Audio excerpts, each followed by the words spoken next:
dessert. I couldn't stop thinking about it. Yeah? So I went to the freezer where all the frozen goodies are, and you know what was in there? What was in there? You know that ice cream with the sprinkles that you really like?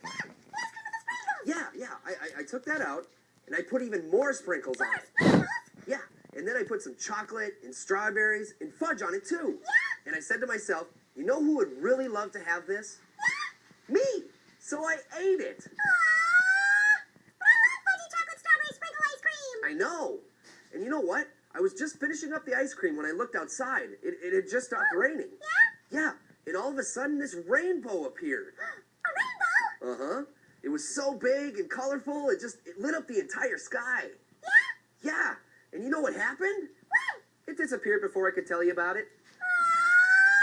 You gotta be kidding me. Nope, not kidding ya.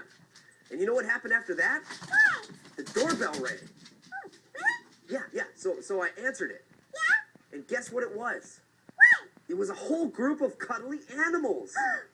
Really? Yeah. There were bunnies and puppies. And puppies? Yeah, and kittens. I know. And you know what I did? What? You were taking a nap, so I cuddled with them all myself.